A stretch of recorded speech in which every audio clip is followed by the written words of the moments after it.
السلام علیکم ورحمۃ اللہ وبرکاتہ۔ بسم اللہ الرحمن الرحیم، الحمد للہ رب العالمین وبہ نستعین، اما بعد۔ ناظرین گرامی، میں آپ تمام حضرات کو یا وہ لوگ جو بدعتی حضرات ہیں ان کی خدمت میں مبارکبادی پیش کرنا چاہتا ہوں۔ اب آپ پوچھیں گے کہ مبارکبادی کس چیز کی ہے؟ تو یہ مبارکبادی یوم حلوہ کی ہے، یعنی بدعتی حضرات کو یوم حلوہ مبارک ہو، حلوہ ڈے مبارک ہو۔ یعنی اتنے سارے ڈے منائے جاتے ہیں، برتھ ڈے، اور اسی طرح جنم دن منایا جاتا ہے، اور جشن منایا جاتا ہے، اور عرس پاک منایا جاتا ہے۔ تو ہر ایک چیز کا ایک دن ہوتا ہے۔ اسی طرح حلوہ کا بھی ایک دن متعین ہے، شب برات۔ اس دن لوگ جو شریعت کا النگھن کرتے ہیں اور خلاف ورزی کرتے ہیں، پورے سال انہیں نیک اعمال کی توفیق نہیں ہوتی ہے، لیکن اس رات اور اس دن بجائے وہ اچھے عمل کرنے کے قرآن و سنت کے خلاف عمل کر بیٹھتے ہیں اور اسی کو اپنا دین سمجھتے ہیں، سیدھا راستہ اسی کو وہ سمجھتے ہیں۔ اصل میں غلطی ان کی نہیں ہے، بلکہ ان کے بڑوں کی غلطی ہے جنہوں نے انہیں صحیح گائیڈ نہیں کیا ہے۔ جس طرح سے گزشتہ رات لوگوں نے خوب رات بھر جاگ کر قبرستان میں افراتفری والا ماحول بنایا اور دیوالی کی طرح پٹاخے پھوڑے جا رہے ہیں، بم چلایا جا رہا ہے دیوالی کی طرح۔ جس طرح دیوالیوں میں رنگرولی منایا جاتا ہے، بم پھوڑے جاتے ہیں، پٹاخے پھوڑے جاتے ہیں، اسی طرح شب برات میں بھی بدعتی حضرات اس کام کو انجام دیتے ہیں۔ اسی وجہ سے کبھی میں نے کہا تھا کہ غیروں میں اور ان میں کوئی فرق نہیں ہے۔ وہ دیوالیوں میں اس طرح کے کام انجام دیتے ہیں اور یہ شب برات جیسی اہم رات میں اس کام کو انجام دیتے ہیں۔ اسی طرح ان کا بھی کھانے پینے کا ایک دن متعین ہوتا ہے پرشاد کے نام سے، اسی طرح ان کا بھی ایک دن متعین انہوں نے کر لیا ہے حلوہ کے نام سے۔ تو بہت زیادہ کوئی فرق نہیں ہے ان دونوں میں، چونکہ انہوں نے اپنے آپ کو قرآن و سنت سے دور کیا ہوا ہے۔ ان کو جتنے بھی دلائل دے دیے جائیں لیکن ان کے اوپر اس کا اثر نہیں ہوتا، کیونکہ ان کے بڑوں نے ان کو غلط طریقے سے گائیڈ کیا ہے۔ اس کی مثال ایسی ہی ہے جیسے کفار نے اپنے زمانے میں یہ اعلان کیا تھا، جب انہیں سیدھے راستے پہ آنے کی تلقین کی گئی اور ترغیب دلائی گئی تو انہوں نے کہا تھا انا وجدنا آباءنا علی امہ، کہ ہم نے ہمارے باپ دادا کو اور اپنے بڑوں کو جس راستے پہ اور جس طریقے پہ چلتے ہوئے دیکھا ہے، وَإِنَّ عَلَىٰ آثَارِهِمْ مُهْتَدُونَ، ہم تو انہی راستوں پہ چلنے والے ہیں اور اسی میں اگر چلتے رہیں گے تو ہم ہدایت کے راستے پا جائیں گے۔ یعنی یہ اپنے بڑوں کا اور اپنے باپ دادا کا دامن پکڑ کر چلنا ہوا، چاہے وہ شریعت کے خلاف ہی کیوں نہ ہو۔ جبکہ کوئی بھی مبارک دن ہو یا تو وہ شریعت کی طرف سے ہوتا ہے، جیسے عید الفطر اور عید الاضحیٰ کا دن ہے، تو یہ شریعت کی طرف سے اس دن کو متعین کیا گیا، اور عیدین کا جو دن ہوتا ہے وہ اللہ کی طرف سے مہمان نوازی کا دن ہوتا ہے۔ وہ الگ بات ہے، وہ قرآن و سنت کے مطابق ہے، لیکن یہ دن حلوہ کا دن متعین کر لینا، اب باضابطہ اسی رات میں رات جاگ کر بنانا، اس سے بعض مرتبہ یہ پریشانی بھی ہوتی ہے کہ گھر کی جو عورتیں ہوتی ہیں اور گھر کے اندر جو افراد اس کام میں ہوتے ہیں وہ رات بھر جاگ کر اس کام کو انجام دیتے ہیں، ان کی صحت پہ بھی اثر پڑتا ہے۔ گھر کے مردوں کی طرف سے دباؤ ہوتا ہے کہ نہیں بنانا ہی ہے، وہ بھی ایک طرح کے حلوے پہ ان کو گزارا نہیں ہوتا، صبر نہیں آتا، 36 قسم کے حلوے وہ بناتے ہیں، ایک گاجر کا حلوہ، مولی کا حلوہ، ٹماٹر کا حلوہ اور پتہ نہیں چنا کا حلوہ، یہ بہت سارے آئٹم اور ورائٹیز اس کے اندر موجود ہوتی ہیں۔ تو یہ ایک تو بدعت ہے شریعت کے اوپر ایک شریعت کی طرف غلط کام منسوخ کرنا، اور دوسری طرف کسی ایک فرد واحد پہ یا کسی اپنے گھر والوں پہ بیجا ظلم کرنا۔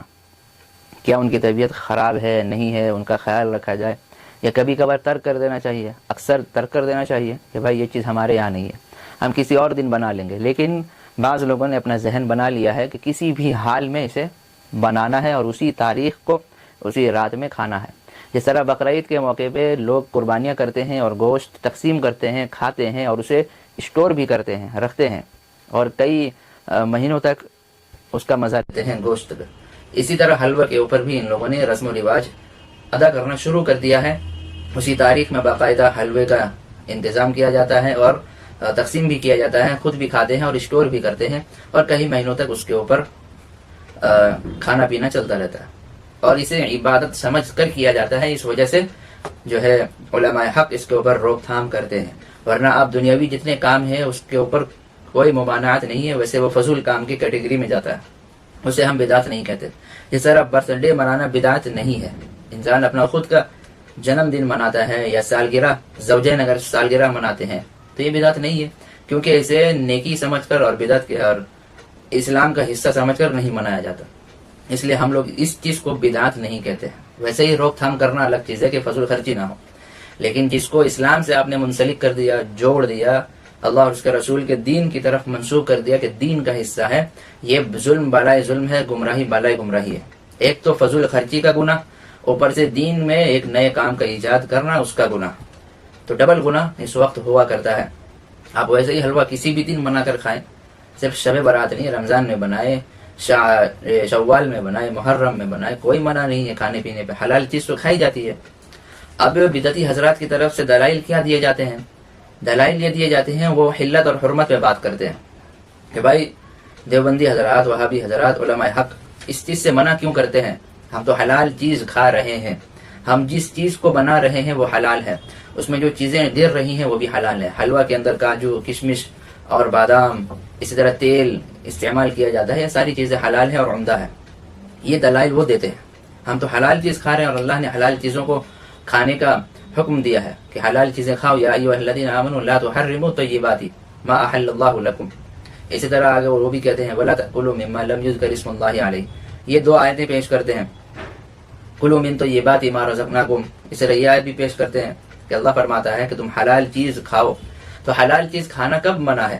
ہم حلت اور حرمت پہ بات نہیں کرتے ہیں، ہم بات کرتے ہیں بدعت اور سنت پہ، کہ آپ نے اس کو سنت کہہ کر اس کام کو انجام دیا ہے، لہذا یہ سنت نہیں ہے، حلت تو ہے۔ اس طرح غیر ایام میں، یعنی عید الاضحیٰ کے علاوہ دنوں میں قربانی کرنا یہ جائز نہیں ہے۔ کوئی شخص اگر عید الفطر میں قربانی کرتا ہے جانور کی، تو کیا وہ طریقہ صحیح ہے؟ وہ اسلام کا حصہ بن سکتا ہے یا نہیں؟ جبکہ جانور حلال، آپ کے پیسے بھی حلال ہے، آپ کی رقم بھی حلال ہے، اور آپ نے شریعت کے مطابق اس کو ذبح بھی کیا ہے، لیکن عید الفطر کے موقع پہ قربانی جائز نہیں ہے، قربانی نہیں ہوگی۔ وہ جانور تو حلال ہے، سب چیزیں حلال ہیں، آپ نے حلال طریقے سے بنایا بھی ہے، تو اسے کیا قربانی کہہ سکتے ہیں؟ نہیں۔ تو جو کام اللہ نے جس وقت میں رکھا ہے اس کو اس وقت میں کرنا، اور جس کام کو اللہ نے نہیں اسلام میں شامل نہیں کیا اس کو ترک کرنا، اسی کے اوپر ہم بات کرتے ہیں۔ ہم بدعت اور سنت کے درمیان رہ کر بات کرتے ہیں، حلت اور حرمت میں کوئی بات نہیں ہے۔ تو لہذا یہ دلائل پیش کرنا ہی غلط ہے۔ ہم نے کب کہا کہ وہ حلوہ حرام ہو گیا؟ لیکن اس کو آپ شریعت کے نام سے منسوب کرتے ہیں تو وہ بدعت ضرور ہے، اور بدعت جو ہے وہ گمراہی ہے، گمراہی کا ایک راستہ ہے، اور ہر ایک گمراہی انسان کو جہنم تک لے جائے گی۔ تو اس چیز سے بچنا ہے اپنے آپ کو۔ امید ہے کہ آپ کے عقل شریف میں یہ بات اتر گئی ہوگی۔